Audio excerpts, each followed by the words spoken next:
Welcome to Football and the Kitchen Sink. Get ready for in-depth conversation from the world of high school, college, and pro football, plus some insight about the rest of the world. All this, along with some fun and humor along the way. Pull up a chair, grab a coffee or a beer, and join us. It's Football and the Kitchen Sink. Here are your hosts, Coach Schuman and Coach DePascali. Coach, we're back again. Grab a coffee. Busy weekend of sports. Yeah, absolutely. I like our intro. It's exciting. A little comedy. There's like occasional jokes. Or a little comedy. I like the voice. I like the voice. You know. But definitely a crazy weekend of football. Got a lot going on, games, super wild card weekend, got some upsets, got some picks that we thought were going to happen. And then ultimately you got the big one tonight with the national championship. Absolutely. So really looking forward to it. Let's run down our picks from last week. How do we do? Including the Troy picks. Let's go back and take a look at what we had. All right, so let's see. So you had the Colts versus Bills. You took the Bills. Okay, win. Rams, Seahawks. We both took the Seahawks. Ugh, loss. So and Troy took them. So we're 0 for 3 on that one. So did Troy take the Bills? Troy took the Bills. All right, so all of us 3-0 with the Bills. We're all 1-1 right now. 0-3 with the Seahawks. Okay. Troy took Washington, which almost worked out for him, which is crazy. We both took the Bucks. What do you think, Taylor? What do you know? What do you have a crystal ball that Taylor Heineke was coming in? I don't know. Who earned himself some money, by the way? Yes, he probably earned himself at least a steady backup job, if not a starting job. Yeah. Okay, so then those were Saturday's games. So we both went 2-1 on Saturday. Okay. Sunday's games, we had the Ravens and the Titans. You and Troy took the Titans. Oh, that's an L. I stuck with the Ravens. Good win, good choice by you, because I forgot what's his name. Lamar came back, right? And he had a great game. I didn't. That's my fault on the research end that I didn't look to see if Lamar was out those last 2 games, and I knew he was, and I forgot. So I just like the Ravens to be in general, just their overall. Then you had the Bears and the Saints. Troy took the Bears, and we both took the Saints.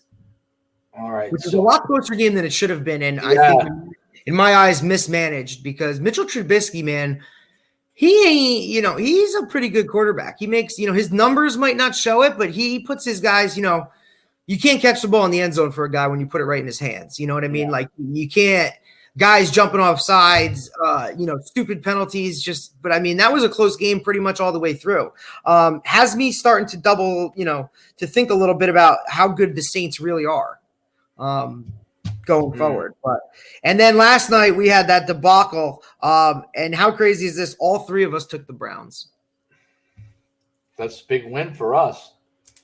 So it looks like you won yesterday. So I was 4-2, Troy was 3-3, and you were 5-1. Am I right? Yeah, because the Seahawks screwed me as always. That's a big job by you. I think that's your first, because bowl season I clearly won that. Seahawks, man, every time. Although I did see that what's his name? Jamal Adams was playing with a torn labrum. I mean, that guy look, say what you want about him with him here in New York, but he straight up said it. He's like, look, there was no way I was missing my first playoff game. So I give that guy some kudos, but I don't know. I think the games this weekend, are absolutely phenomenal. I think these games of who's playing who going forward, I think are just great matchups overall and just like exciting football games that, people are going to want to watch. I mean, obviously, look, it's the NFL and people are going to be tuned in no matter what to watch these games. But for me, I'm just intrigued because, every one of them in my eyes could go, either way. I mean, some of the matchups, might be a little more one-sided than others, but, I mean, you're getting Tampa Bay and the Saints for, round 3 of the year. Always a good game. You're getting the Bills and the Ravens. I mean, I think that'll be an amazing game. You're getting Cleveland, who's on such a high right now, playing against Kansas City. And then you're getting, the Packers and the Rams. Now, I don't know about the Rams because they may have, blown it all in that first game. I mean, Aaron Donald got hurt. The guy who they tabbed as the starter got hurt, and then Goff had to come in. Goff did a great job. Phenomenal. How about just swallowing your pride and saying, all right, let's go? I mean, but not even so much that. I mean, the guy's hurt. He just had freaking thumb surgery how many weeks ago? And he's got to come in and make things happen. So if there's one game that I think stands out as far as like kind of an easier pick is, I think, Green Bay over the Rams. But those other games, man, I know for a lot of people, they're going to think the Chiefs are all in, ready to go. But I don't know, man. There's something about that Browns team. They're playing with a little bit of a chip on their shoulder. It seems to me like they're just like young and cocky enough to like not really care who it is. I just think they're going to get after it. Yeah. The Browns, man. I mean, a lot of things went their way early on, which obviously gave them the huge lead. For momentum.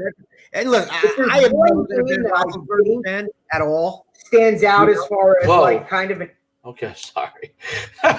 Technical difficulties. I've never been a Ben Roethlisberger fan. I know, some people whatever, but just not a his fan. I think it's over, man. Like I think it's over. He's supposed to make 41 million. He did throw for 500 yards. 4 picks. Yeah. I mean, you can't say he wasn't, early on people were crying that he wasn't giving effort. I don't see that at all. I think that's just him, though. You never see like he's giving effort. Well, he throws such a natural. And he's so big. It's just powerful style of throwing. He ain't moving, you know what I mean? Like he's not trying to get hit, I'll tell you that much. No, he's so powerful. But they don't have a running game. And in all honesty, I think karma is huge. And I think Juju Smith-Schuster, with his comments about the Browns, all of his nonsense, dancing on logos all year, kind of just set that tone. The logo dancing king. For the Browns to just come in and say, you know what, dude, like, whatever, let's go. Because if the Browns get up on you, they're going to be sitting pretty because they have such a good run game. Absolutely. I mean, they got Kareem Hunt. They got what's his name? Chun? Nick? What is it? Nick? Chubb. Yeah, Nick Chubb. Yeah. I mean, dude. Come on. And they're doing all this without OBJ, which in some eyes might be a bonus to some people. Some eyes, it depends on how you look at Jarvis Landry is just as good. He's been just. Well, Jarvis Landry is great. You got Njoku at tight end, who obviously a lot of people don't even and then on the other side of the ball, you got, Garrett running around, rushing the passer. I mean, these guys can play some ball. Now, you're going against the Chiefs, so it is what it is. But I don't know. The Chiefs aren't invincible. No, you're right. Well, Chiefs aren't no one's invincible.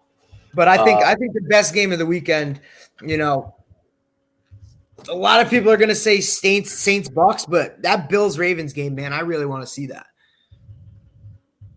And Bucks Ravens, yeah.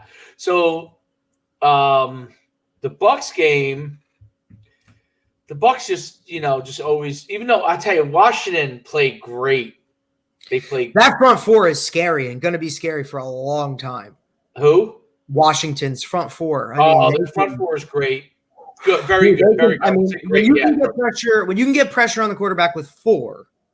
You know what I mean? Like you're doing something right. And now we know Tom Brady's not the most mobile or whatever, but he was going down a lot. Well, if you want to stop Brady, I mean, Rex Ryan showed you how to do it many, many years ago. Just you have to be able to get there. But But if you could put a lot of pressure on them and keep hitting them, that's the only the Giants did it in the Super Bowls. Super Bowl. You know, you got to force him out of his rhythm. If he gets in rhythm, forget it. I mean, it's just even still now. You know, he's got so many weapons with Antonio Brown. Brown, Goodwin. You know what I mean? Evans. Goodwin dropped like 3 balls, but I mean, you're looking at those. You basically have 3 number 1 receivers. Oh right? yeah, they're those guys go to another team. They're a number 1 receiver. Awesome. You have a tight end in, probably will probably go down as one of the best tight ends to ever play the game. And then you have Fournette in the backfield, who's a bigger guy. You know what I mean? Like you just have these weapons, and not to mention, how many wins does Brady have as a quarterback in the playoffs? Like that experience at some point is going to show and come out. I think I saw a statistic posted about him that he has now beaten like the amount of different teams he's beaten in the playoffs was something ridiculous, was more than any other QB even has as wins in a playoff. Wow, yeah, that's incredible. He has more wins. He has wins against more teams than any other quarterback even has playoff wins, period. Something like that. The Seattle game, I was a little confused as to what the plan was on offense there. And obviously I'm not there, so, but it was just they never seemed in any rhythm. So I was, look, I look at their offensive, their offensive coordinator, Schottenheimer, right? Never really has. I don't know. Anywhere he's ever been, I can never really try to figure out. I can never figure out what the heck he's trying to do offensively. Is it this? Is it that? What is he trying to establish? That kind of just goes along with, I think, who he is back from his days with the Jets, to his time with Seattle now. It's like offensively and Seattle used to win with their defense, but it's not the same team. You got Wagner there, you got Adams there, but like their defense just isn't as strong as it is. And in all honesty, the beginning of the year, Wilson was winning games on his own. And, at some point that runs out, and that's kind of what happened to them. But kudos to the Rams, man. I mean, guy goes down in the first half with a big time injury, scary injury. You kind of don't know what's going on. You got a guy who's hurt, who was the starter, now has to come in and make plays. And they just, did what they have to do. And, their reward is now they get to go to Green Bay and play, Aaron Rodgers. So good luck with that. No doubt about it. Pete states Brady has probably 2 to 3 more wins left this year, so. I could see them in the in the Super Bowl. I definitely could. Absolutely. If I had to rank those teams in terms of, who I think is going to be there, you got the Rams, Packers, Bucks, or Saints, I think it's going to be Green Bay. I think it's going to be Green Bay. I really do. But I think if the Bucks get through the Saints, then I'm taking the Bucks in the Super Bowl, So the matchups next week again are Rams, Green Bay. That's the first game. Ravens, Bills. They're both Saturday. And then Sunday's games are Cleveland and the Chiefs. And then to close it out, Sunday night, Bucks and Saints.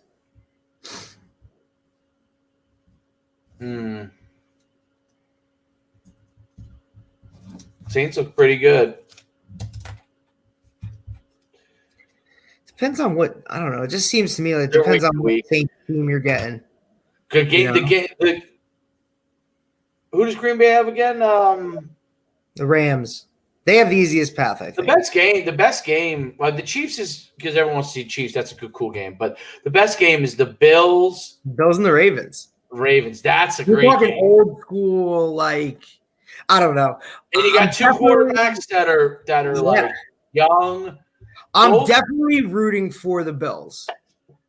even though I love the Ravens, I love Lamar, I love John Harbaugh. I think he's a great coach. Love everything that he does, So but the Bills are the underdog. So the Bills are just like, I don't know. I just like the way they play the game. Bills Mafia.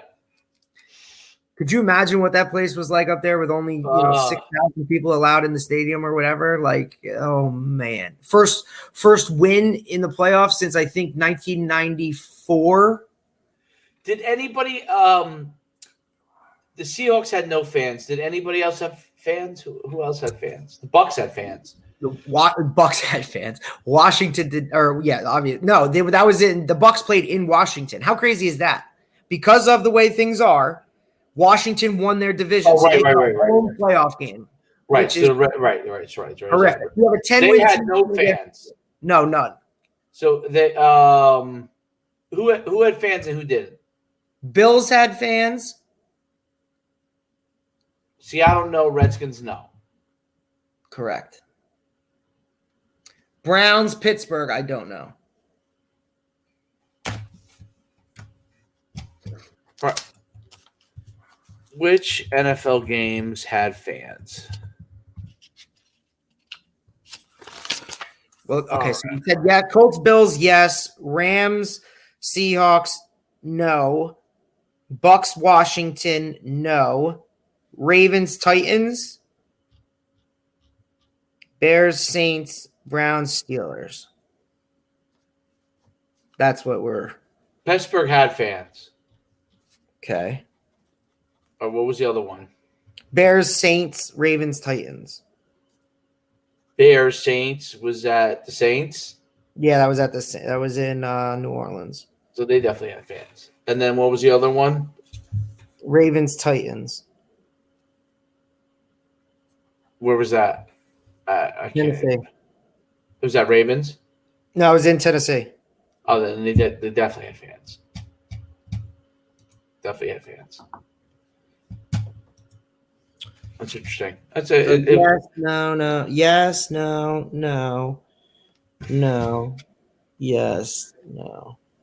I got to root for the Bills because I know Harbaugh's won a Super Bowl, correct? Against his brother. The Bills have had just so much bad luck in the Super Bowl. How many times weren't they in it like 4 times and never won any? 4 times lost. In the 90s, right? Yeah. Yep. That's it. Jim Kelly. Who was their head coach? What was his name? Old guy, right? You mean who was the quarterback back then? Jim Kelly. No, who was the head coach of the Bills back then? Marv Levy. Marv Levy was the head coach. But yeah, it's been a long time, that's for sure. The Ravens seem to be there every year. The Rams are in it again. The Bucks are now in it. You got the Browns in it. Saints are always there. I mean, so you're seeing some new faces. Green Bay, Kansas City, those are the teams that are usually there. But it should be interesting. I just think they're good matchups for the weekend. I really do. I think that's a good bunch of some good games to watch, some interesting matchups to watch. Yeah, I think the matchups are acceptable. Pete, I watched Marv Levy 30 for 30. I'm trying to think if I watched that. I definitely did. It's with Jim Kelly, I think, right? I'm pretty sure. Marv Levy's still alive. I hate to ask him. I don't think so. I mean, he was very old back then. Yeah. Marv Levy. I think he might be still alive. Marv Levy. Guess how old Marv Levy is? My man, still alive. 80. 95. That's awesome. That is awesome. I don't care if he never won, even though he got there 4 times. I don't care if he never won a Super Bowl. That is just awesome in itself. And I love his coaching path. Interesting coaching path. NFL route or no? He Not initially. No, he was. This is pretty. His first head coaching job. You ready for this? Was in 1958. It's not even fathomable, probably for you, but he was at New Mexico. He went 7-3 and 7-3 at New Mexico. That's pretty damn good. And then he took the job at Cal Berkeley. Never quite really got there. Got to like middle of the road, 4 years. And then left there as he got to like 500. Went to William and Mary. Never phenomenal there, like middle of the road, kind of. 500, basically, a little bit below. And then he went from William and Mary to then 5 years he was, I don't know what he did in those 5 years, but maybe he got fired at William and Mary. I guess he did. He went to the NFL, kicking coach, Philadelphia Eagles, special teams, Washington special teams. What year was he with the Eagles? Eagles in 69. And then took over the Montreal, what were they, the Alouettes? The Alouettes in the CFL. Okay. So he just jumped over Niagara Falls. Went right over there. Did actually really good there. Pretty good there. It was 43 and 31. Well, that's probably where he developed that, his passing game. 5 years there. He won the Grey Cup in his last year. He won 2 Grey Cups. I'll take that back. He won 2 Grey Cups in 5 years and 5 playoff appearances. Okay. So that's pretty good, right? And then he took over and was the head coach this guy's been a head coach other than 5 years when it maybe got fired after William and Mary, 4 years, I guess. His number of years as head coach is astonishing. Anyway, he went to Kansas City, where he kind of was bad, then got to middle of the road, then it went to bad, back to bad, and then I guess he must have got fired, I guess, and then became an assistant again for a few years, and then he got the head coaching job at Buffalo, where he started out bad in 86. And then really won a lot of games until like his last year when I guess he kind of retired, because that was his best record of all, actually, was at the Bills. Interesting enough. Isn't that interesting? So he was actually his best at the Buffalo Bills. Then he retired as he got older, which, by the way, he took over the Buffalo Bills, which was 86. He was, guess how old? He was 61 years old when he took over the Buffalo Bills. Mm-hmm. And that was his best run from 86 to 97, 11 years when he was 73 when he retired. Is that interesting? But it wasn't like he was an old head coach. His first head coaching job was in college. Right. In 58. So he was 33. His first head coaching job. I mean, you're talking a guy that was young as his first head coaching job, but didn't become the great Marv Levy. I guess CFL he did. You're probably in the Hall of Fame there for winning 2 Grey Cups. But, absolutely. I would definitely think so.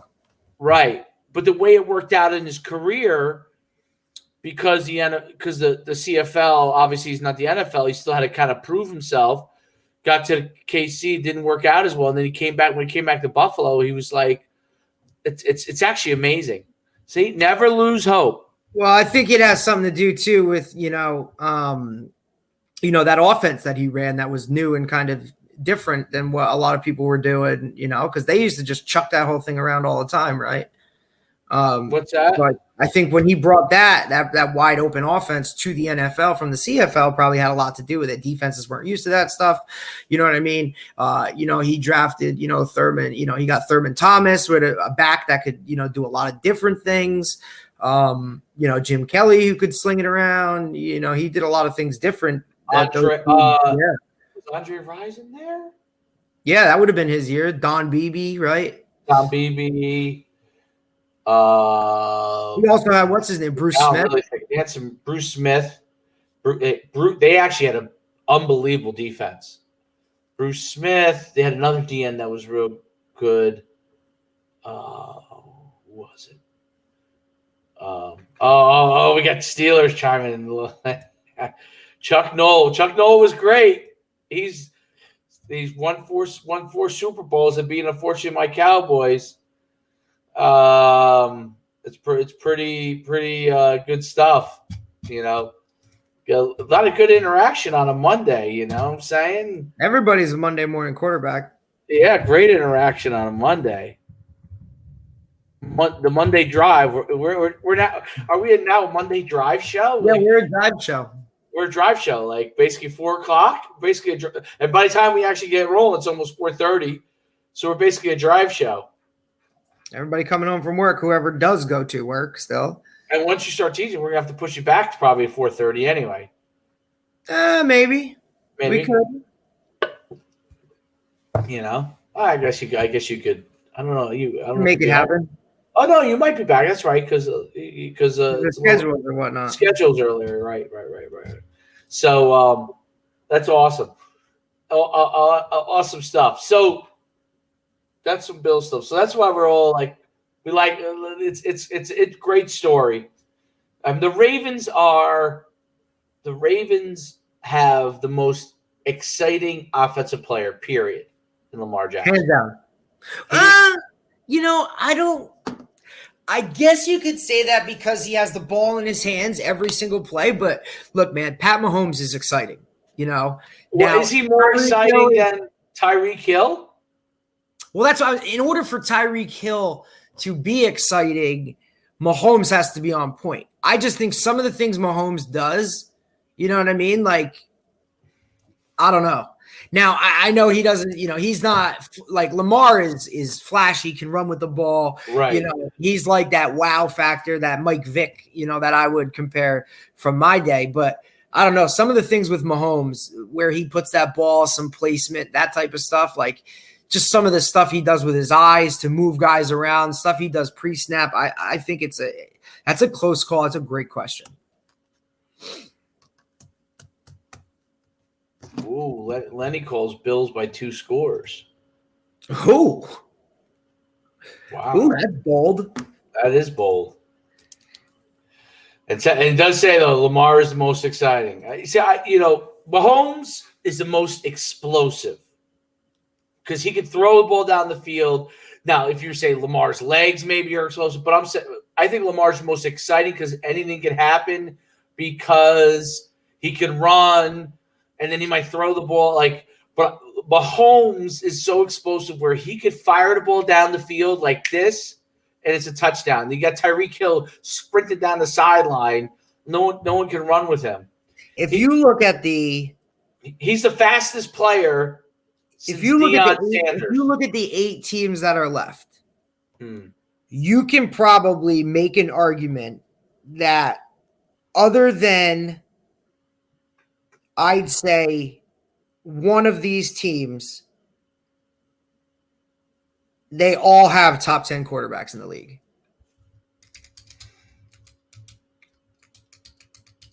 And we can go through them if you want. You got the Bills with Allen. Top 10. Okay. You got. Oh, were we just basing it off this year, basically, or history? Yeah. This no, year. I mean, like either way, I think you can kind of now. Some of these guys are young, haven't really put young though. When they're young, you got to kind of. Then you have Jackson with the Ravens. Okay. You have Jackson with the Jackson is a top 10 this year. Mahomes. He won 10. the MVP last year. Mahomes is number 1. I mean, now this is one that's questionable. Is Mayfield? Who? Baker Mayfield. He is definitely top 10 most explosive, meaning at any time, if Baker Mayfield gets hot, He can do anything. I don't think he's a top 10 quarterback, but yet. The Rams, you're going to have Goff. I don't think he's a top 10 quarterback. That's what I think. That was the only one in my book that was not. See, I think Baker is see what makes Baker's like Mahomes light to me. Lenny says Lamar is not top 10. I disagree. I look, I'm taking into account like his ability to make things happen in a playoff game. Now I got to defend the quarterback. Are you gonna tell me that Ben Roethlisberger is still a top 10?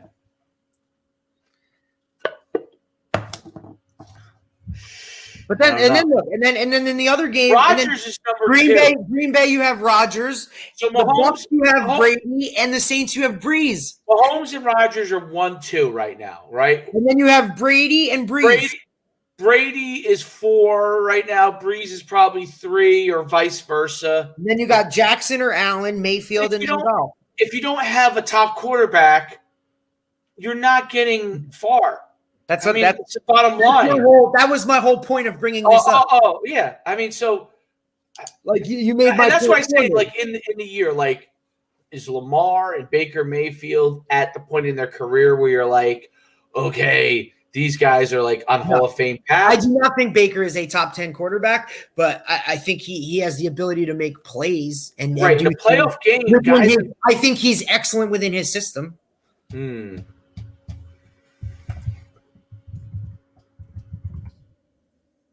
I mean, he's got those 2 horses to turn the thing around. You know, they have to, in order for the Browns to even come close to KC, they have to keep the ball out of Mahomes' hands, run the football, and just, you know what I mean? Like, time of possession is going to be huge.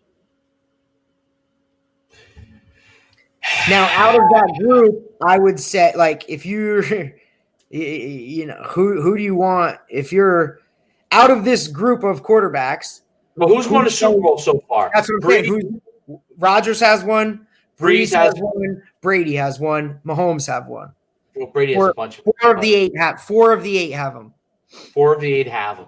That's amazing. And then if you look at it, those other guys, I think, could be considered still Goff lost in the championship, right? Right. Baker obviously hasn't gotten there yet. Lamar hasn't gotten there yet. Allen hasn't gotten. Those guys are, but I would consider those 3 guys, quote, young. Yeah, well, yeah, 3 of them young. Yeah, I mean, Mahomes is young, but he accelerated so fast. But this is still his 4th year or 5th year? 5th year? 5th year. What's that? Who? Mahomes is his 5th year now, right? Yeah, I think so. Yeah, so he's young, but he's really not that, like, he's been around a little bit. Whereas Baker and Lamar. I would say Baker, you know, in Mayfield, Jackson, and Allen are considered young. Mahomes and Goff are kind of middle of that road, right around where they're young. And then Rodgers and Breeze are old. Yeah, Lamar's young.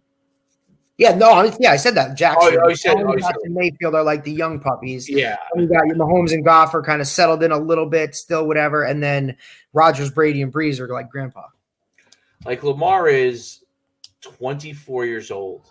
I mean, right. And somebody had and a lot of people were saying, "Oh, you can't win in the playoffs." Like, he's 24 years old, man. Lamar's most difficult thing will be, because it's only his third year. Lamar's most difficult thing will be if, and this is an if, doesn't mean it will, because he's so young. He's 24. He's got 6 more years before the legs start slowing down. So, you know, like he'll get to stay healthy. If he could stay healthy, he got in the league so young that he could literally be playing for 9 years before the wheels aren't as good as maybe they were. You know, where he's got plenty of time to learn all the things he needs to learn in the NFL offense when one day the legs are not what they once were. So he'll only keep getting better. He's going to meet a point where his legs are going to be really good. It's probably going to happen when he's like 27, 28. And he's going to have the knowledge and experience to be a completely dynamic quarterback. When he has that, I mean, if he could do those things, he could really, really be tough. So you want to read Lenny's top 10 list? Lenny's top 10 quarterbacks. You see Lenny, we got Lenny's top 10. Let me see what we got here. Rodgers, Mahomes, Wilson, Watson, Allen. Watson? Yeah, Deshaun Watson, Texans. John Watson. No. Allen. Yeah, you're not a big fan of him, but he is nasty. I think he's good. I want to see more leadership. I don't know if that's fair. He did. He tried to show it, and they yelled at him. What he tried to what? He tried to do it. He asked if he could be a part of helping out with the GM and he'd give his feedback. So he gave his feedback, and they said screw you and went somewhere else. So now he said trade me. Okay, maybe you're right. I don't know. I could be wrong. Hard to be a leader when JJ Watt's on your team too. Well, he still runs the offense. Oh, of course. I'm just saying, him and JJ Watts won out. So Allen, Brady, Breeze, Herbert. Okay. Herbert, no way. Not yet. Stafford. I like Stafford, actually. I think Stafford's had the unfortunate situation of being in just always being on a, never. Stafford is underappreciated. I heard there was I don't know where I saw it. There was something. Maybe it was NFL Network. It was about the most underappreciated guy ever. Yeah. They said that or maybe it was a QB coach. I can't remember. They said that Stafford could do amazing things with the ball. I can only imagine. You wouldn't know, but you don't get to see a lot of it because he's getting killed half the time. And he's always playing from behind. His team is never good. That guy's got it to work. Matt Ryan. Yeah, he's he's gone. He was. There was a point where he was. Matt Ryan, no. Stafford, he's on the border. Herbert, no. Herbert could be an animal. He could be. I think he could be. You get the right coach in there. Oof. I don't know. Mahomes just turned 25. Okay, so obviously he's 5 years in. He's healthy. He'll go down as the best ever. You think above Brady? Well, he's got to win way beyond Brady. He's got so much more talent than Brady. Yeah, but he's got to win that many. That's what I'm saying. If that happens, now look, you got to here's the thing with him is I wonder, Andy Reid's kind of at the end of the run, don't you think? Maybe 2-3 more years for him. It's all about what Kansas City does, after that. Good question. Because there's not many things. You're not going to see many dynasties like the Patriots moving forward. I agree with that, Lenny. He says Harbaugh holding Jackson back. I agree with that. I think Harbaugh is a conservative type of holding him back as far as I would think like offensively, just not letting him, not letting Greg Roman, really sling it like it would. I think they need another weapon offensively. I think the Ravens have always been kind of a ground and pound type of team, so that's what they lean with, win with defense, that kind of thing. But I agree. I think Jackson's sky is the limit. Jackson's limit is the sky. Did I say that right? I sound like Michael Jordan. Can I send you one of these lights? I'm going to send you one of these. I think I'm working on stuff for this week to change this thing up. Do you? No, I might send this to you because one of these because I think it's Herbert is better than Lamar. I don't know. That's what Lenny says. As a pure quarterback, I agree. Yikes! No, I agree. If Herbert has another year next year, like he does, Lamar's throwing is good because he's because he's a threat to run. Right when the Ravens danced on the Titans logo. Yeah, did you see that? No, I didn't see that. Listen, those two teams don't like each other anyway, so that stuff's going to happen. So when the Ravens sealed it, they went and danced on the logo. Big deal, whatever. Mike Vrabel will take care of it next year. I don't like when anybody. We've talked about that. We hate that stuff. Yeah, but it's what's going to happen. It's amazing. If Juju was dancing on my logo, like we would have a 15-yard penalty before the game started. Like so. it's just different, you know what I mean? It's just different types of dudes doing different types of things. Right. But I think it's more like, look, you won the game, just walk off and get it's over with and done with. But had the Titans, I don't know. It's just something that, look, it's that interdivision, it's that division rivalry that is as is. It's ugly anyway. They don't like each other, so all that kind of stuff just plays to it. But you lost the game, dude. Whatever. They won. They can dance. Well, that's. I'm gonna keep it right here for next year. I mean, stick it. I don't know. I mean, I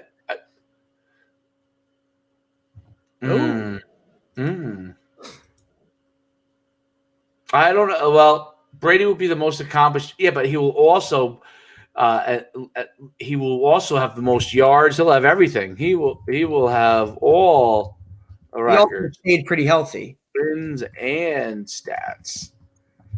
Yeah, but I understand and agree with where Lenny's coming from. It's just like, you can do whatever, all this stuff, but that doesn't mean that, if you want to go out there and talk about, just firing a football, all that kind of stuff, like I don't think you're talking like skills and attributes and that type of stuff. Like I think Mahomes blows him away. Arm strength, a lot of these guys do. I don't even, but that's not what this game is.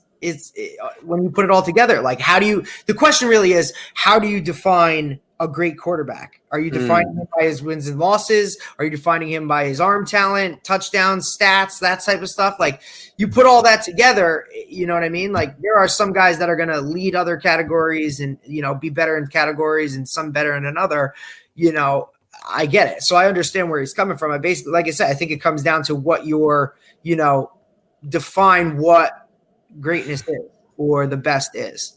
And then you go from there. But Brady's always going to be, accomplishments. That's going to speak for itself. That's got how many Super Bowls, how many MVP, all that stuff. His accomplishments are always going to be there. It's not saying that nobody can't, come within it, especially with Mahomes being 25. He's already got a jump start. Yeah. Well, I think if there's one thing you could say for this weekend's games is you're going to see good quarterback play. Well, you're definitely going to see good quarterback play. I mean, that's what makes the game go right now, right? I mean, if your quarterback doesn't prove to be one of the top dogs, then you're not going anywhere. That's why, everybody spends their – that's why we're talking about the top draft pick, right? Like, who's it going to be? It's going to be a quarterback. You know what I mean? Like, you go as your quarterback goes. It's just kind of how it is. That's why, Doug Peterson getting fired in Philly today. Huge news. Why? Because, he's a quarterback guy. Let's take a quick second to before we get into Doug Peterson.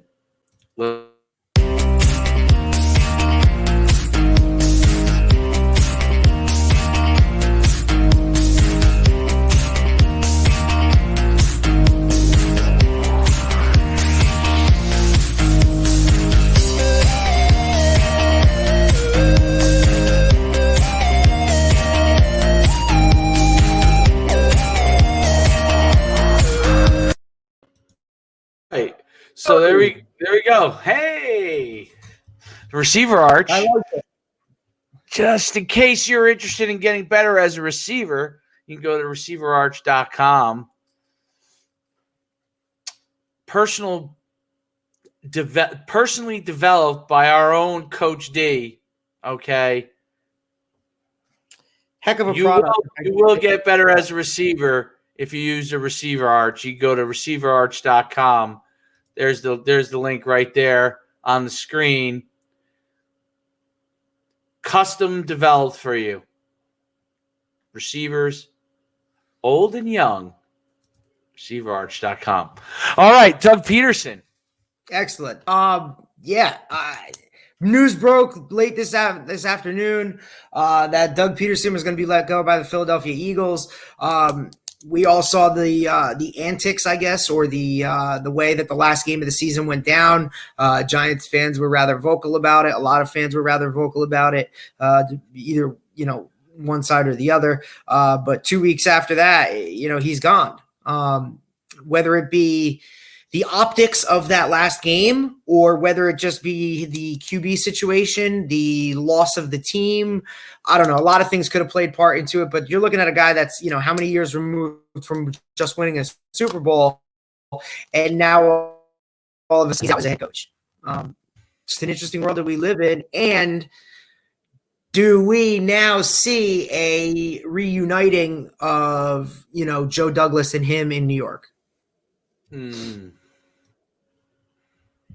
Which is what a lot of the chatter has been throughout. Does that change? Because who was the leader before? Eric Bieniemy?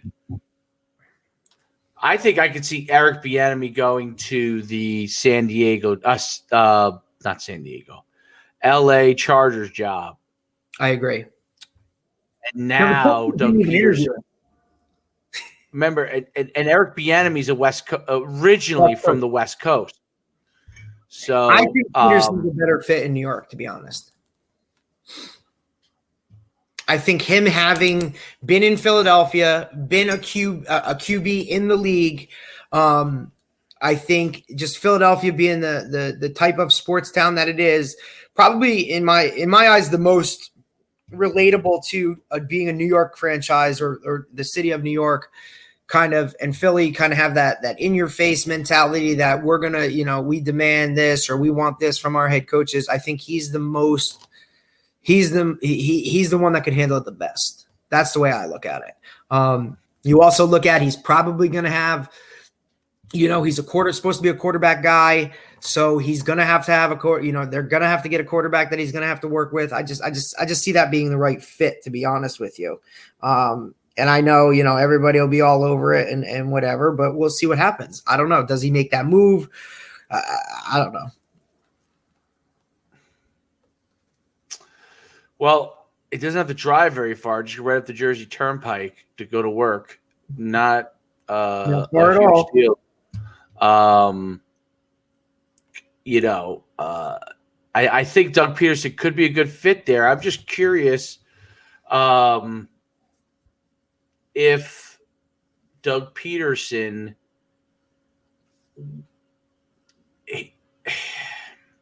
it's been so weird the last couple of years, personnel decision wise, and then who goes to Philly?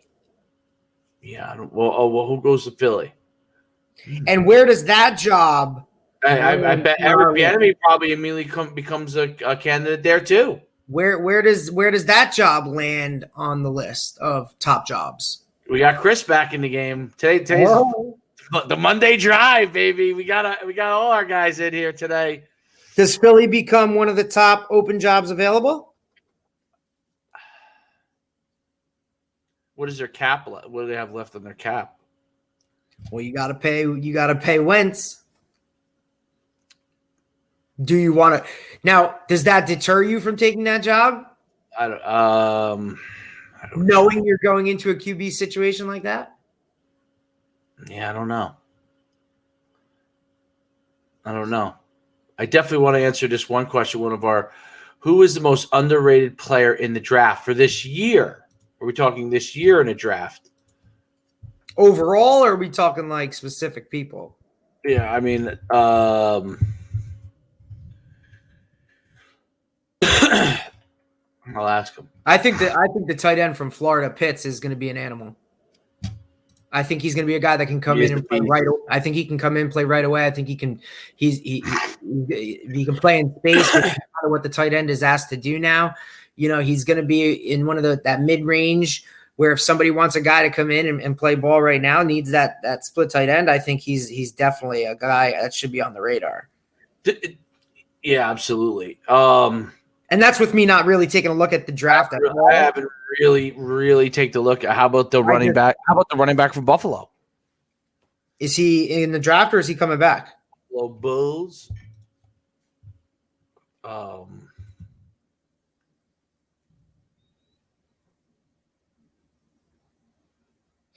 Or was that game? I thought I read that he was coming back. Jarrett Patterson. Although in the bowl game, the other guy I think ran for more yards, possibly. I think. Well, one of them is coming back. He's Jarrett Patterson.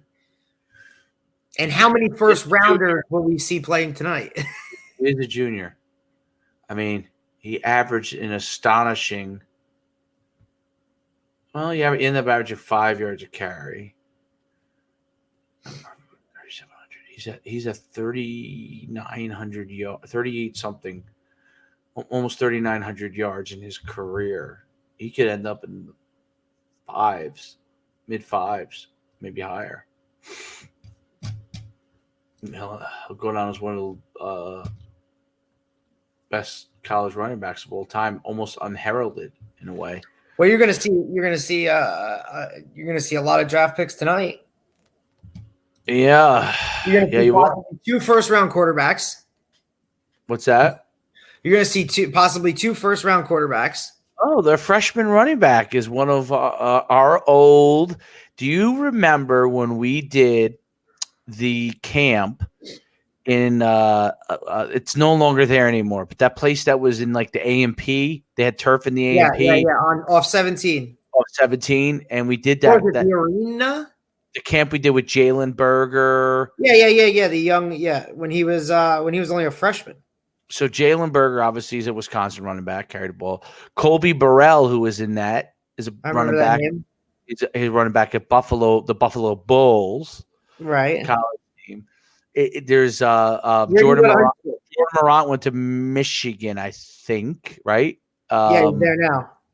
The one kid who's the like the scat guy. I can't think of his name. He was from Philadelphia. I think he's still in last year. This year, transferred to Modern Day, but then they didn't play. So I don't know what he did for his last year, but that's brutal. Oh man, yes, the Kmart. That's right. That's right. Over and under first rounders tonight, 7. Over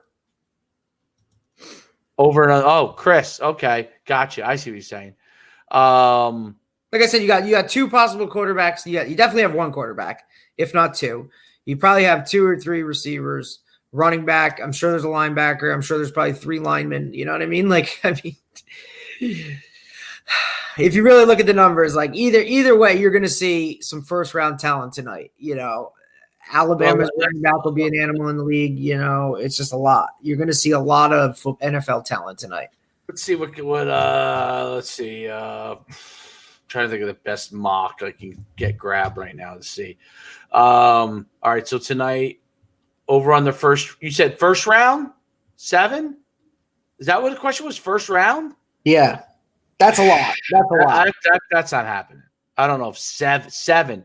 So I think you could do 5. So, all right, so let's go through who we think first of all. So we would say Justin Fields, 1. Devontae.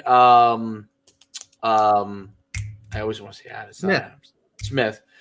It's 2. Those are 2 given. 2 right away. Bam. 2 right off the bat. Then you got is the quarterback from Mac Jones is right there. He's going to be Depending on the on board, how he plays tonight. right? How about the other receiver? Is he back or is he young? Waddle, yeah. I think he would have been a first rounder had he not got hurt this year.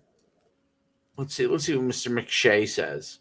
And ESPN, of course. I apologize immediately for the commercial that'll probably be ensuing any minute. I just want to read this. Who they think? Oh God, There's got to be alignment on some side of the ball. There's no way Ohio State doesn't have a lineman that's going to the first round. What about the linebackers? What's that? I'm just saying, overall, if you're going to look at it, I guarantee you there's guys at positions. Now, are we counting because I'm sure there are some first rounders. Patrick Surtain. Yep. Second. Heritage. 3 that probably will I'm going, sir. Waddle would be 4, okay, that we think are probable. I'm trying to think if there's another one on Ohio State. There, Mac Jones, if he could, that's 5. I would say the over-under is 7 is a lot. I'd say under. I'd say you're going to get the So here's 6. my thing. 6 max. Look at this game, and then as those guys become juniors, as they become seniors and move up, see how many of them eventually are, how many of these underclassmen that see time tonight are going to be eventual first rounders. Because I bet there's at least 3, 4, 5 that are going to be on the field in some capacity tonight. That we aren't starters yet, but will be. I mean, I don't know, because you got the defensive end from Bama. That's 6. I mean, Chris, that's great. Is that the Vegas line? Olave is going to be on the borderline. I think Olave's definitely on the borderline. One of these guys has a good game tonight. They could swing themselves into the first round. And we don't know, like the linebackers, we don't yet know as much about. You know what I'm saying? When you get into the draft, they start running their times and stuff. Those guys can move up. Like one of, Bama or Ohio State linebackers, right? I think 7 is almost like the perfect over/under on it. But how crazy is that to look at it? And you easily have an automatic like 3 top 10 guys right away. Right. 2 from Bama. It's going to be the more coaching positions that are open, the more quarterbacks they may draft, right? Because they might want to bring in. I mean, I guess it depends. If Jones has a good game tonight, he'll be a first rounder, no doubt. Yeah, I mean, if he throws for 3 or 4 touchdowns tonight, I would. Why are you not going to? Why are you not going to take a shot? I might have to do my prospect podcast before, and I got to watch that whole game, man. I mean, you think about it. Like if you're the Steelers sitting there, why wouldn't you take that guy? No doubt. No doubt. I'm getting emails for my Success for Life podcast, which I resumed short. This is interesting because I probably should tell this group that we have another podcast. There's a group, I don't work with them, but I interviewed a few people that they sent to me for the Success for Life podcast, which is my interviews on there are great. I haven't done them in a while, but they said I get something every day about someone that they'd like to have appear on it, but I just haven't done the show in the same capacity because this one's those are fun because it is interesting from a business standpoint. These are this show is tons of fun. You know what I'm saying? Like that's a little more serious because you're trying to figure out like what they did to get there. So it's really interesting. But what they did to be successful. But maybe we could see if these people might have like sports people. We get some sports people on the show. We definitely should have some of our most popular guests, Chris, Pete, maybe Lenny, have them on the show as bring them on for 10, 15 minutes, which will end up being an hour anyway. Whatever they have time for. Yeah, the new league. The new league. Chris, what new league? High school. He's doing high school or something. He's talk to me, Chris. Talk to me. So while we're getting that information from Chris, Chris gives us great information. When Chris is on, Pete gives us some good information. Lenny gives us his. We're talking about the division breakdown in the high school Patriot Blue. I'm going to tell him to send it to me. Send me a link. I want to see it. I definitely want to see this. The division breakdown in the Super Conference. Is that the stupid? What is Patriot Blue? Is that like that's the division? You have the Super Conference, and then you have each division. That's the division. The Patriot Blue or whatever they are. Got it. So, I mean, I don't know what ours has a name. I don't know what it is within the short conference. Well, our new division, I don't know. Did they name it yet? Colonial or something? Hang on. I think I have it. Did they put? Oh, yeah, they put it in the Shore Sports Network, that new division. Yeah. Oh, new division. Oh, here we are the Constitution. That's what. Oh, this is what because this is what helps out Northern Highlands where he does a video. It's Old Japan, Northern Highlands, Hackensack, Eastside, Clifton, PCTI. Oh, that's interesting. That's good. That's interesting. I think it would be Old Japan and Highlands battling it out every year with PCT Clifton in the second tier and Hackensack Eastside in the lower side of that. Yeah. Well, how was PCTI is usually pretty good. Yeah, I guess it's kind of a weird mix, but you're seeing, you know, you got your Bergen County teams, you got your Passaic County. It is a weird. He's right. It is an odd mix. What? Well, because isn't Clifton like a group 5 too? Clifton, Old Japan's a 4, Highlands 4, Hackensack 5, Eastside 5, Clifton 5, Passaic Tech. Eastside's a 5. Eastside's a 5. Oh, okay. I think Eastside's a 5, and I think Tech is a 5. So it's a 4 and 5 league. Interesting. All right, let's. We moved into the game here. PCTI scares me. All right, why? Because they could be. They could just, you just never know what you're getting. Well, although I think was it Eastside that was good, pretty good this year, or was it Kennedy? Or they went back and forth from year to year. No, it was Eastside. Eastside played well. Yeah. And then Hackensack, you never know where you're going to get. And Clifton, you never know where you're going to get. Like, you know. I don't know. Yeah. It definitely is a very weird league, Chris. It's interesting. Hey. Yes, the East Side goes very sad. Yeah, rest in peace. He just died. Joe Clark did? How long ago? Month. Great. Tough. Great movies. Tough. Could you man. imagine if he walked around school with a bat? Tough. Oh, wow. He did just die. Wow. December 20th. I didn't even see anything on it. How did I miss that? December 29th, he just passed away. They used to call me Crazy Joe. Now they can call me Batman. That's right. He was his kids were great runners. One was an Olympian. Really? Yeah, oh yeah. Why don't you go ahead and do it expeditiously? 3 of them were Olympians. All three of his kids. That's pretty they're impressive. Probably running from him his whole life, their whole lives. Yeah, he definitely. I'm sure he taught him. They taught him. Oh yeah. Oh yeah. Definitely a good story. It's just a shame to see if it kind of went back that way. The schools are tough though, man. He went to college at. Okay, we'll put you on in a second, Troy.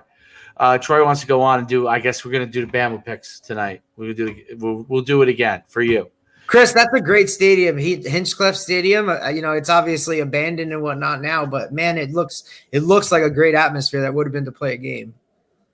Have you ever been there or driven by it?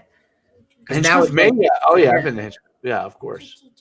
I think we had a scrimmage there once with Passaic.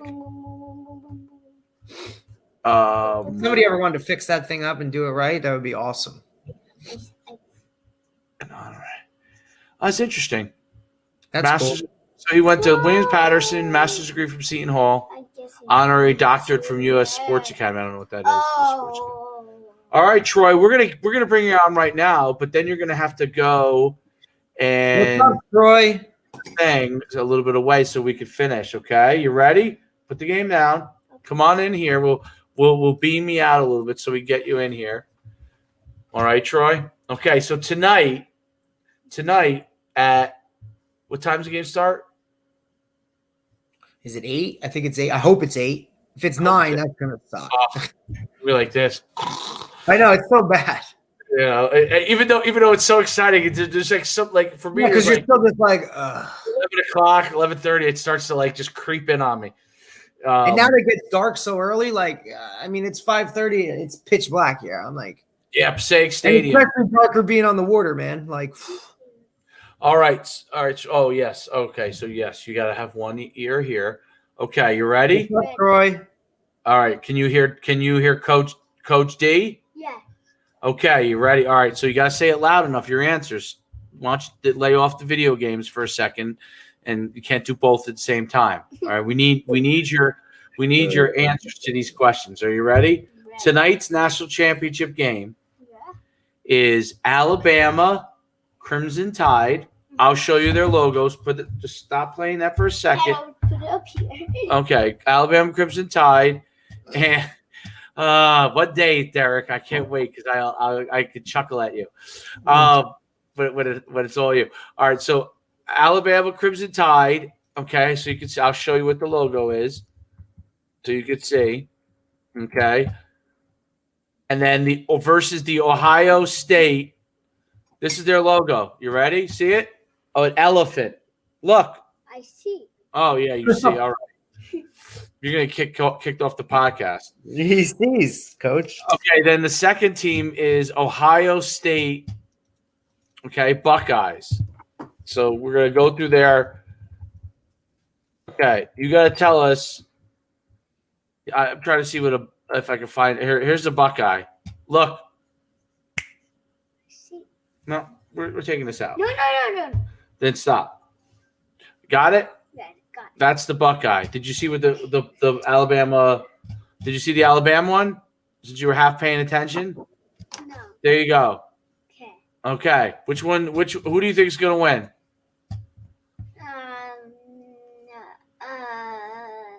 Alabama. Alabama. He chooses Alabama. Okay. Now this is a little bit more difficult. It's a You good have to pick. give a score.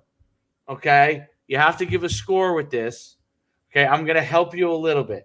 How many touchdowns between 1 and 8 do you think Alabama's going to score? 8. 8. What is that? 56 points? 56. That's 56? Okay, Yep. my dad. Well, hold on. Now you're saying Alabama's going. The losing team, it has to be less than 8. Otherwise, it would be a tie. So the number of touchdowns you think Ohio State, who in your prediction, is going to lose between 1 and 7. Tell us. 1 and 7. This is gonna be. I don't know. Guys, give me a number. How many will Ohio State score? 1. 1. 56-7. 56-7. Troy, if that happens, people will call you Nostradamus. If that happens. 1 touchdown, 56-7. If that actually happened, I think Ryan Day would lose his Am mind. I done? You are done. All right, go play your games. Okay, I'll sit right Sit- next to Now, why don't you sit over there? No, like 56 might be possible. No. I'm not gonna move. 56 might be possible. I don't see the 7. I What's see the them overall? scoring at least 20, 28. Now, we both think Alabama, right? Yeah. I guess the more important one on this, let's go through some of the props, the prop bets on this. So some of the player props you got going. Obviously. Let's see. Passing yards for Mac Jones over 380 and a half. Over 300? 380 and a half. They always throw that half in there to screw you. 80.5 points?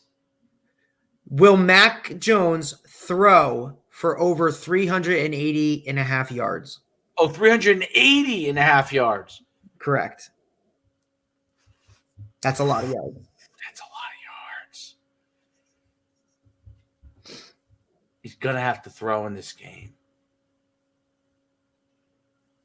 That's an underdog bet. I think he's going to have to throw, and I'll tell you why. I think he's going to be over, and I'll tell you why. I'll give you my rationale. My rationale is I thought Ohio State did a great job on the run against Clemson. Now, But they obviously, did give up 500-something yards to the Indiana quarterback earlier in the year. Ohio State did. And what I saw in the Clemson game was they were really trying to run early on, and they just couldn't get it going. and then they Mhm. started chucking it the second half. But obviously they were down. Yeah. Now, obviously, hindsight's 2020. They probably felt like they were strong and they could have put, but they obviously it ended up being that they weren't. I bet you if he chucked it around from the get-go, just started really just chucking it, Just ripping it. he might have thrown for 550, 600, and then they might have had a chance. So now so you have that. That's tough And because then you have wouldn't Justin Fields throwing for over 309 and a half.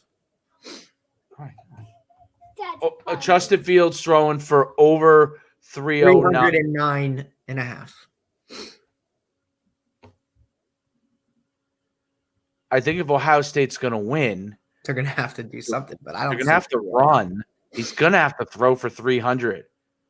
I think he's going to throw for over 300. Well, if he doesn't throw for 300, they're going to lose.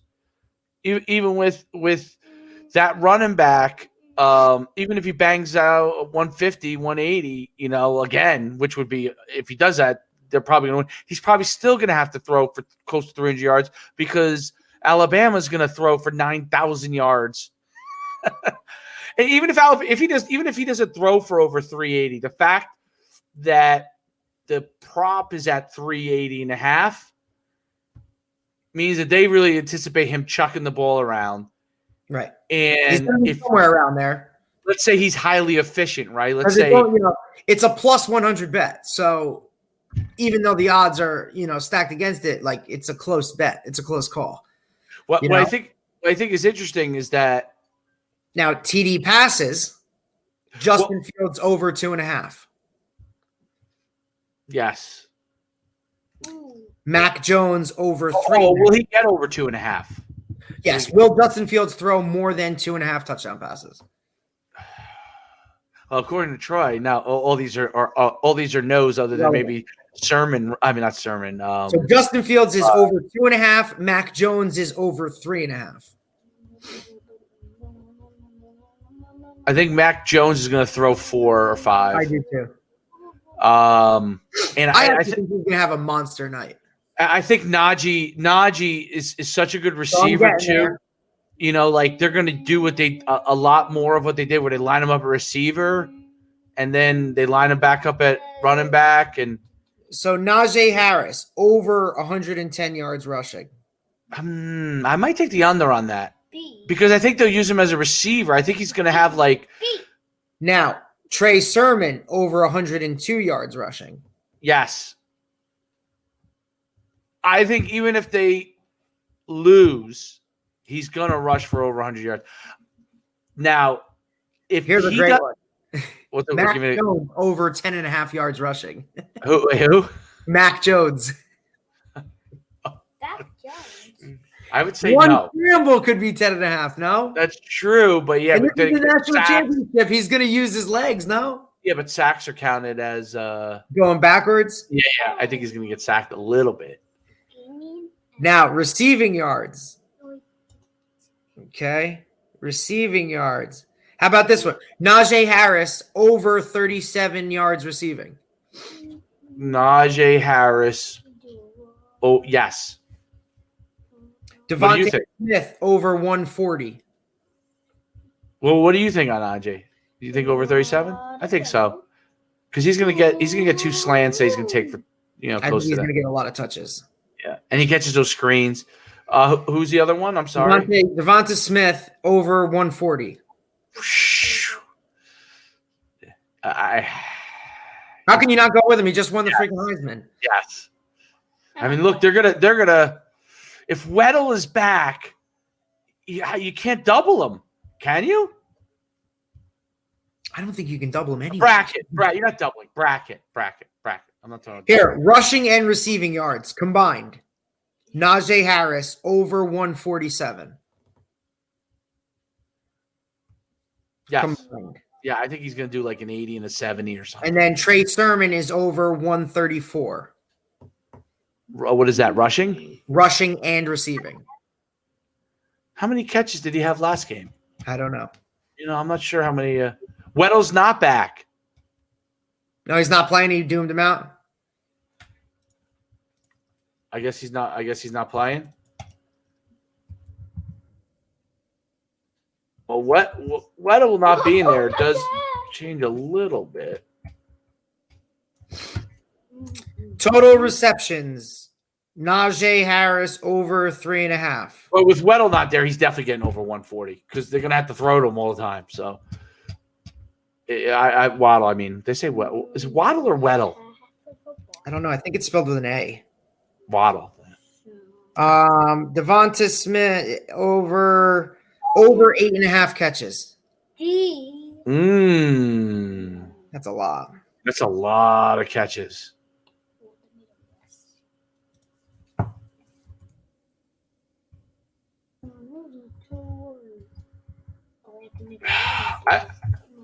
I'm just doing a little research here real quick. I just want to see his seasonal numbers. How many times he actually had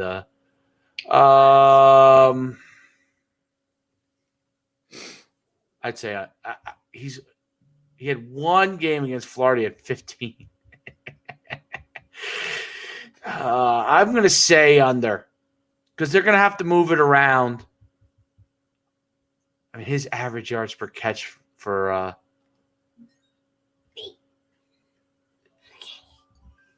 every game other than the one.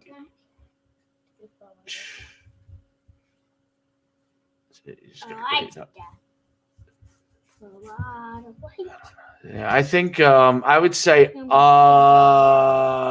he has been over 10 4 times. What is that? What do we got going on here? Oh, they have to show us ads. What is that for what catches? So he's been over Troy, please spare. I like that music. He's been over 10 catches 1, 2, 3, 4 times. Over 8.5 5 times.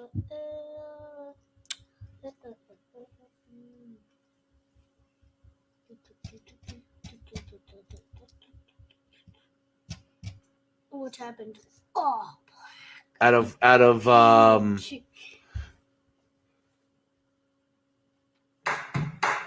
Oh, there we go again. All right. I just wanted to see how many I just wanted to see how many times to go over 10. Every time I click back on ESPN, there's Verizon ads going on. So I guess I can't get to where I want to be without having to listen to that over and over again. And if I turn off the sound, that means I turn you down, Coach D. So we don't want that. That wouldn't be nice. I'd say I say under. I think he's going to get 8. So the game tonight, the over-under, according to this, is 74.5. Over-under is 74.5 on this game. Mm-hmm. Troy, you actually took the under. I think it's going to be like 42 to like. I think it's going to be like 41-28. That's under. 72.5 is a lot of points. I know. Like you could win 50-21 and be under. That's a lot. Let's put it like this. If it's the over, if it ends up being the over, it's going to be a fun game to watch. Unless it's total it's the Troy score. I'm sorry, were you talking to me? Yes, which would be an under with 56 points for Bama. So total points, Ohio State, 32.5. Under. Total points, Alabama, 41.5. Over. I think it's going to be like a 42-28 kind of thing for maybe. Yeah. See, the thing that Alabama can do, like let's say it got a slight – Ohio State starts very fast. That's when and Alabama does too. But Ohio State does start fast, which would make it more of a back-and-forth game if that happens. if Bama gets up like a 14-0, he's just going to play conservative, force him to really chuck it down the field. And he's going to run the ball, right? So, I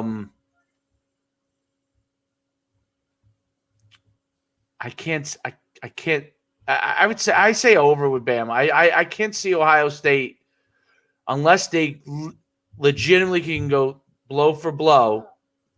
Then they have a chance to go over that score. Otherwise, Bama gets up. He's going to run the ball. It's going to be like a 42-28, 21 game. You know, 100%.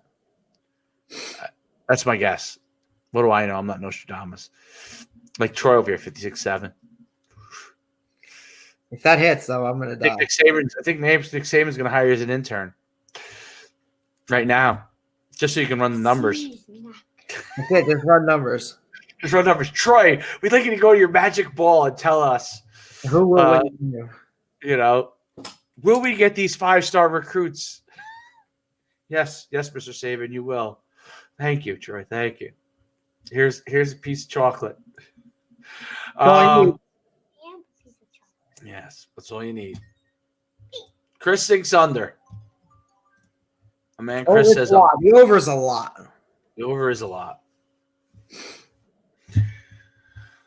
All right. Any other props? Who's going to score first? You have that prop? Touchdown score to score first. Najee Harris is plus 300. So those are your best odds. It's Najee Harris plus 300. Devonta Smith 350. Trey Sermon plus 550. Chris Olave plus 750. Billingsley plus 1,000. Then there's a bunch of guys at plus 1,000. Is Justin Fields going to be able to move in this game? Well, that's the whole thing. This is the $50 million question: is how he feels. Did they have 2 weeks or one? Now I'm trying to remember. It was a 2-week break. It was 1, 2. 1. NFL does 2. It was 1 week. Correct. In between. So it's only been 1 week since. No. Yeah. Yeah. Time is wild right now. I was like, it doesn't exist.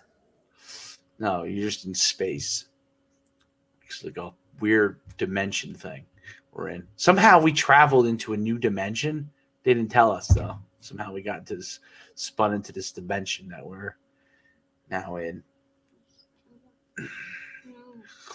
I wonder what our parallel dimension looks like right now. Way too much to think about. Bama backers can run with him, so that's Run as fast as you can. Can't catch me. I'm the gingerbread man. You want to sing that to everybody, the gingerbread man? God, sing it. Run as fast as you can. Can't catch me. I'm the gingerbread man. All right. Who chased after the gingerbread man? The old lady, old man, the cow, and the sheep, the pig, and that's it. I didn't know that. Yep. And who takes out the gingerbread man? The fox. Fox takes out the gingerbread man. It's good to know. It is good to know. It's information you're going to need to know at some point. And the gingerbread baby is safe. Gingerbread is baby? I know. Yes, it is safe. I thought he just gets eaten by the fox. No, because the gingerbread baby is different than the gingerbread man. What's the mistake that the gingerbread man makes when he's with the fox? Do you know that? Yeah. What's the mistake? Tell him the mistake. The mistake is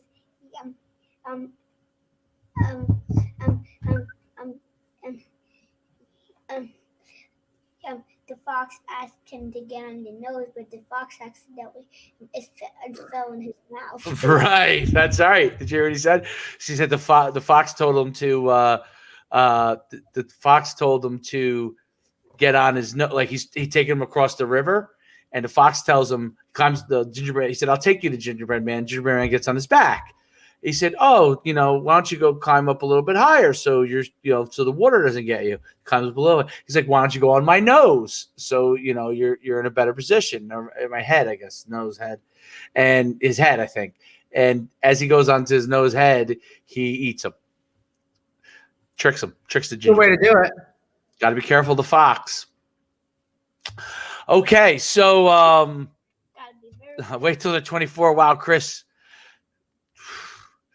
It's- that's a long way away I for me. know it. I know God bless it. you. Little. I'm guessing at 24 they want money. Sit down. Right now I guess got to worry about toys. Sit down, little pig. Okay. Occasionally I have to give him a Sit look. down, Are you gonna be able to watch the game tonight, or I'll be sleeping. He'll be sleeping. He'll be out cold in an hour from now. Hour and a half. Out cold. So thank God for that.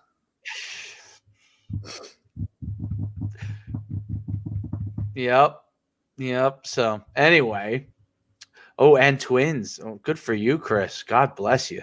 That's So, awesome. yeah, I posted this on my Facebook page earlier. Bama or Ohio State. Let's see. We got one for Ohio State. Bama 45-40. Ohio State. Bama. Ohio State. Ohio State. A lot of Ohio State fans. Here's one. I would rather watch paint dry while chewing glass.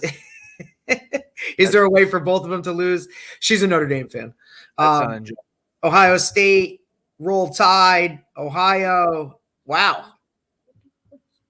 All right. So on my wall, based off of 1, 2, 3, 4, 5, 6, 7, 10, Ohio State. It's 7-3 Ohio State. Do these people know I hate Ohio State? I don't know. I guess not. You hate Ohio State. My former head coach says it'll be a great game. It's a coin toss. Roll Tide. Yeah, I'm rolling Tide all day. Well, I actually care less who wins, but I just like saying Roll Tide. I gotta take my roll time to I just want a great game. I think it'll be a good game. I do. I think it'll be closer than a lot of people think. I really do think it all comes down to whether or not Justin Fields can do the things that he does well. He can do them without pain. And if he can do those things well, then I think it'll be closer than some. But ultimately, I think Bama's winning the game. This is Kritz's score. 42-17. I think it's more like a 42-28 type deal. I mean, look, I like the way Ryan Day calls the game. Like, I thought last year against Clemson, that was the semifinal when they lost. Correct. They came out like it's just some bad things happened. That's why that was the one thing, even though I thought Clemson was going to win, I thought Ohio State had a chance because they really were close last year. And then it got out of hand. But they played really well early on. And with that running back, it made all the difference, right? So I think they'll be able to hang for the first half. I just Ohio State has to get up on Bama, and I think Ohio State might have to get up. They don't have to be 2 touchdowns. I think like a 10-point puts like a second score puts what? Oh, a second score puts the pressure on them that they have to maybe throw a little more. I don't know. I mean, this is a situation where I think Saban is really, really got a really established program with so much time invested in this kind of a year. I think he has a leg up over everybody because he's probably most senior coach by far who has the best program. So, now Ryan Day's in what, year 3? Is this 2 or 3? This is 3, right? Because he had 2? 2. Is it 2? 2. The only and the other negative for Day is not that it affects him because he's been in the situation before, but it is different. Like, this is his first championship game as a head coach. Now, obviously last year was Orgeron's, but they were so good. I just think the talent is a little bit more on Bama's side. And with all the other things with Saban and the talent being a little bit more on their side, I think it's just going to be uphill sledding. And the pressure on, I think Bama will make a much more concerted effort to stuff Sermon. Right. I think that's where their focus is going to be. Because he's lit people up because obviously with the finally got healthy. And exactly. In the Northwestern game,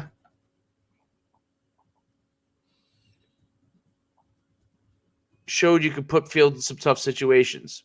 Right. And Bama's going to have those players times 2. Correct. Who's the better coach in this game? I think they're both great coaches. I look, Saban's more experienced. He's got staff. His staff is more experienced. I wish there was a prop as to whether or not Nick Saban slams his headset. Why does he do that once a game? Usually. I'm gonna have to have a talk with him about that. Which team has more jersey guys on it? I think I'd like to bring you in to talk to you about your head slamming. Your OSU with 5 jersey kids. OSU with 5 jersey kids. Well, they recruit jersey hard. Yeah. Who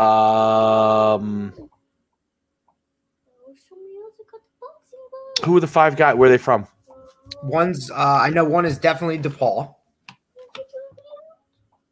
Does Bama have any jersey kids anymore or no? I don't think so. Let me pull it up. Minka, they had a little run. They had Minka and they had the other defensive back from down South Jersey. Yep. Anthony Averett. Where was Minka last night? Minka show up last night? I don't think most of Pittsburgh showed up until it was 28-0. Then they showed up. They did come roaring back.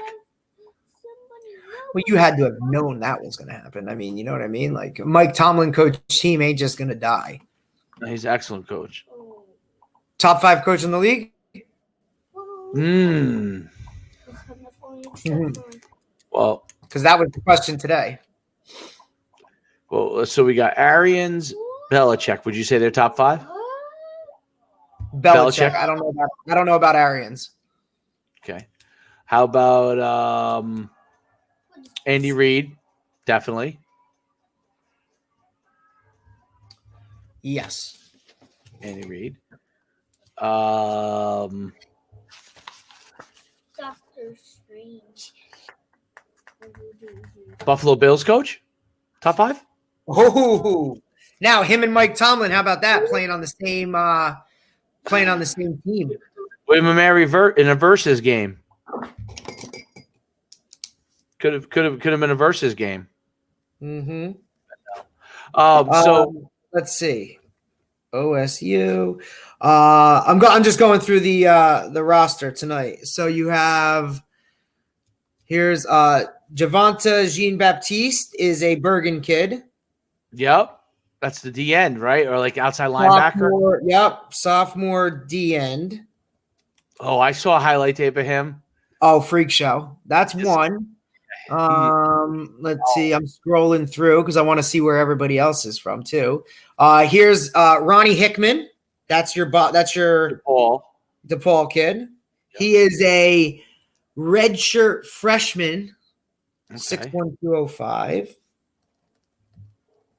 from DePaul Catholic. Got it. Brian Day used to recruit Jersey back in the day when he was at Boston College. That used to be his territory. So he's got relationships there. Who else? Still going. God, they have guys from all over, dude. Of course. Well, the majority must still be Ohio. Yeah. That's Cody Simon. That's right. I Cody forgot. Simon, St. Peter's Prep. Freshman. Oh, he's listed as a linebacker. I love you, buddy. All right, who else?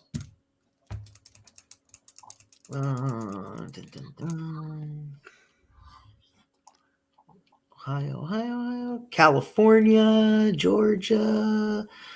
That's right. Tyler Friday. Prep Bosco? Yeah. Yes. That's He's the line. listed at 6'3", 265 D end. Yeah. D Okay. end. All right.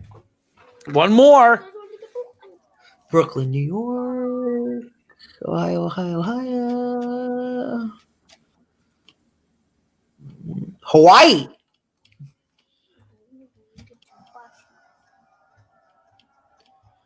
Tampa. Come on, where we got one more? Should be. Another New York, a Vegas, North Carolina, Buffalo, New York. Nope, that's it. That's all I see. So maybe only 4.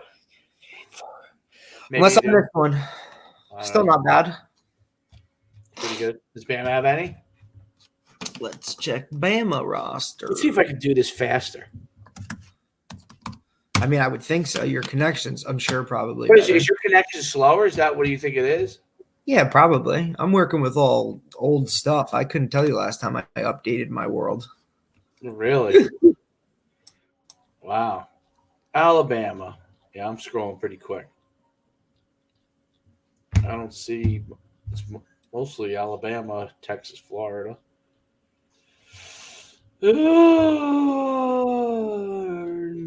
Looks like a no. Yes. Kyle Flood Jr.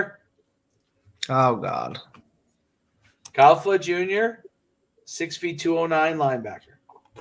From St. Joe's. I think that's Metuchen. I think. Let's see if there's anybody else. What year is he? Freshman. So does he transfer with his dad to Texas? I knew you were going to say that. I don't know. I have no idea. Look, What if you love it, would you stay? If he's a scholarship guy, though, I don't would know. Even if he was, wouldn't he's going you for be happy free. as hell? I'm pretty sure in those situations they're going for free, whether they're a walk on or you know what I'm saying. Right. They're going for free. They're not charging the coach and the staff to send this kid to their school. I think that's one of the perks. So whether he's on scholarship or not, he's not paying.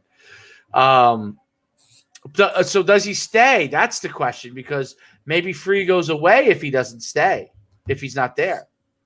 Right? That's what I mean. Then he becomes a walk-on. Whoa, Chris Latrella with wild call. Is Shiano older than Meyer? Did you see? Can you see those Yeah. comments? Oh, you can. Oh, that's good. Yeah, I have the live comments. I have the live comments up. Okay, good. You can see it. Good. I like the live. I like that live comment section stuff. I like think that that's a hell of a call. Is Shiano older than Logan? He a little bit, not much. They're in the same age bracket. Because I think if a couple of years, I think if Shiano hadn't, I would see more of a possibility if he hadn't taken the Rutgers job already. I don't see him leaving Rutgers again. I don't see him leaving. I see him staying until they throw him out. I don't see him leaving. I don't see it. I like Chris's rationale, other than they've both coached together, like insider information. No, I mean I don't see him leaving. I don't see it. I think he loves Rutgers. Yeah, I could be wrong. He's the guy at Rutgers. I think he does. I think he feels like he's got a mission. I think he's going to try and make sure he achieves that mission. And then depending on how it rolls, like if he gets He's there, still young enough. then maybe that becomes It's all something. about what he wants to do and what he's willing. You know what I mean? Because you have a feeling he's gonna have to deal with losing an offensive coordinator at some point. This guy's not gonna stay around. He's getting paid more to be the head coach at Rutgers. So, I mean, why would you leave if you're getting paid more to be the head coach at Rutgers? What is he getting per year at Rutgers? He's got to be getting paid good. It was Big Ten, so Go. yeah, I don't see it. Yeah, no, I got $4 million a year. He's not getting that at the NFL. So he's staying. No way.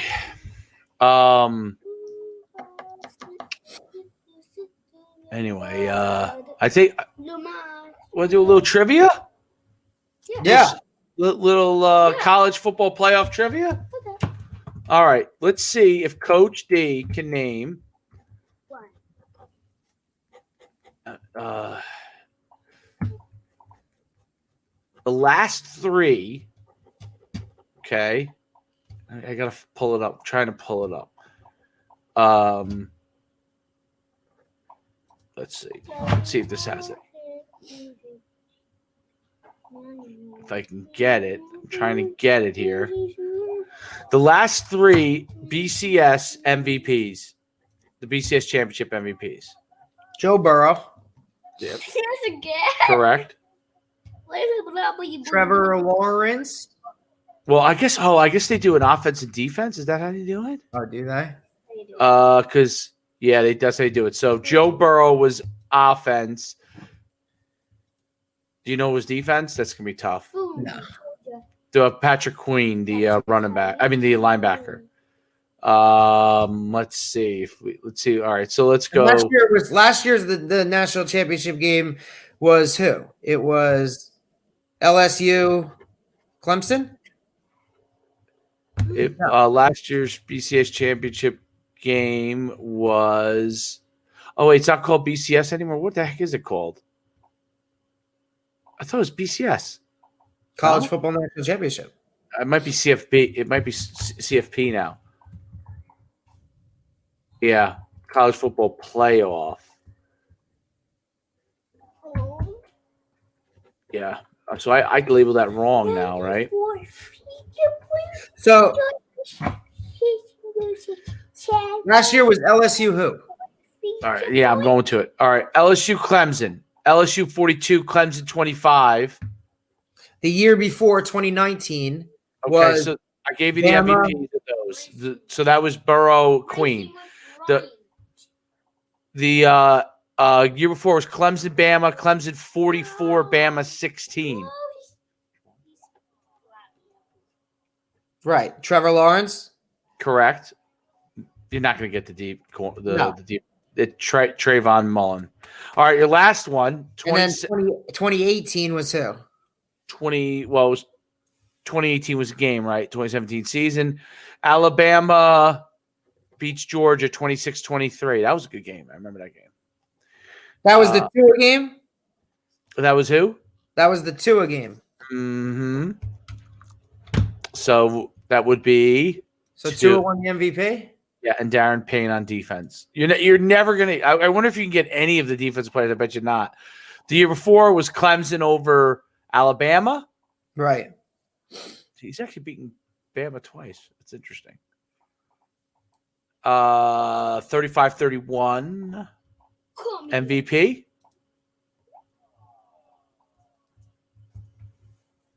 What year was that? That was 16-17 was the championship game. And that what was that game? That game was who? Clemson, Bama. Clemson beat Bama. The last second pass. That was his rookie year, right? To Hunter Renfro. The last second pass to Hunter Renfro. Right. In Tampa. Yes, it was Tampa. You think you know? Where did it start? What? It was 2016 season. No, but I'm saying what year? When did the college football playoffs start? 2014. So you've had LSU, Clemson, Clemson, Bama. Bama, Georgia, Clemson, Bama. 2016 was who? Clemson. 2016 game. Right. Bama beat Clemson. Yay. Okay, keep going. 2015 game. Or Ohio. 2015 season. Ohio State, Oregon. Was that Henrik? Whatever his name was, Coach Helfrich? Yeah. Or what? Hencliffe, right? Or something? Helfrich. And then 2014 was who? That was Helfrich. Right. 2014 was Ohio. There was no 2015. I'm sorry, 2015. So that was the first year Yeah. of the BCS. Or I'm sorry, the first year of the college football playoff was 2015. Yes. So you've only had 1 year. You've only had Bama's only not been in it two. They weren't in the first one, and They were weren't the fourth one and they last were in the last one. but they're back in it. That's another thing. So when he's been kind of knocked out, like he lost in 18, then got knocked out by LSU, I think, and then so it's kind of 2 losses. I just don't see him losing this game. No way. Now, Ohio State was in it. Who But Ohio State 2015 was when they had that crazy run with all. That was Urban Meyer. Yeah. Meyer. So that was when. That's when what's his name won it as a QB who only started like 1 game. Yes, and his OC was Tom Herman. OC was Tom Herman and Ed Warren. He did like a double OC. Warner is at Michigan O-line. He had he had Herman and Warner as co-offensive coordinators. He had Vrabel was probably on his staff. Fickle and Ash as co-defensive coordinators. Interesting. All 3 of the 4 became head coaches.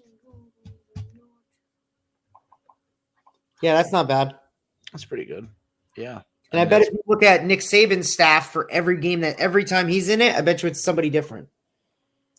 Now, Helfrich, offensive coordinator, when he lost to them, was Scott Frost, head coach. Defensive coordinator is Don Pelham. I never heard of him. He was there forever. Was he? Okay, there you go. No, it said first season. Oh, that he came. It might be first season as DC. He might have been there for Okay. Right. The next year, Alabama. Can I turn the volume down? Thank you, sir. The Alabama won, and the offensive coordinator was Lane Kiffin, became a head coach again, and defense coordinator was Kirby Smart, head coach. Clemson. This is interesting. Co-offensive coordinators were Tony Elliott and Jeff Scott. Jeff Scott head coach somewhere? Elliott's still there. Yeah, and then Brett Venables, who that hasn't changed. Second season, the same thing. When Clemson won, Alabama now has Sarkisian for the national championship game, who's still the OC, and Jeremy Pruitt was his defensive coordinator. Right, he's not at Tennessee anymore, no, right? He just got fired, or no? I think he's still there. Oh, he's still there. Okay. And then let's go to the next one. Alabama wins. It's Loxley as the coordinator with Brian Dable. I think he's a candidate for a bunch of things now. And then Jeremy Pruitt, and Tosh Lupoy. I don't know who that is.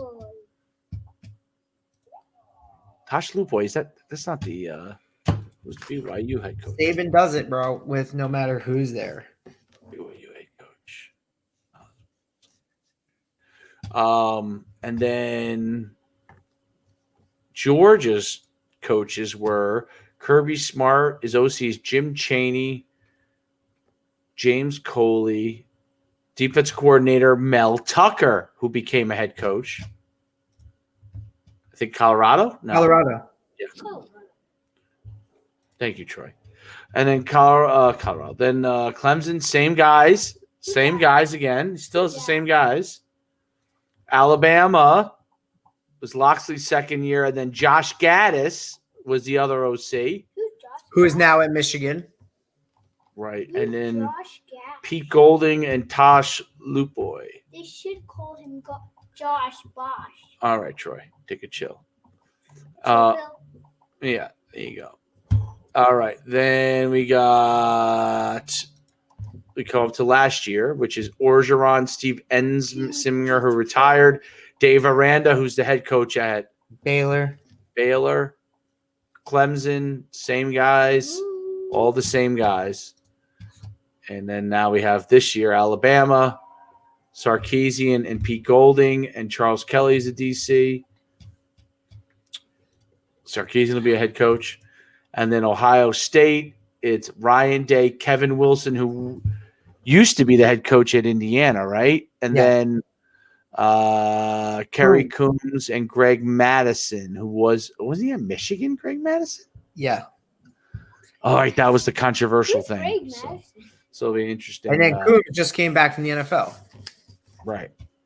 That's interesting. A lot of those guys, right now, Clemson has kept their staff intact basically the whole entire time. Which tells you, like, Interesting. They weren't in a or maybe it's I just like working for this guy. yeah. I think to answer Chris's question, I think 3. I think Loxley, Sarkisian, and Kiffin. And Kirby Smart, I think, was gone. Kirby Smart. Well, he said OCs, but yeah. But I'm saying, if you look at coaches overall, That was interesting. We got anything else? keep going. We got anything else? Are we good? Go Bama. Are we ready for? Are we ready for? I just want it to be a great game because I know that it will be, and that's going to be exciting part of it.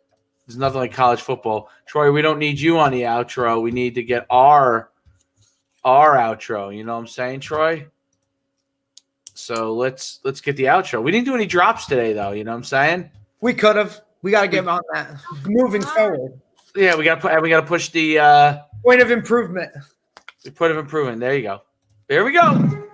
Thanks for listening to this episode of Football and the Kitchen Sink with Coach Schuman and Coach DePascali. Be sure to subscribe so you don't miss a single episode. If you like what you heard, leave us a review and be sure to tell a friend. We will meet you back here next time on Football and the Kitchen Sink. Let's do it. All right, we'll see you later. Listen, we got a great outro, man. Go I mean, Bama. We will. It's going to be a great game. Take the under. Let's See go. you guys tomorrow.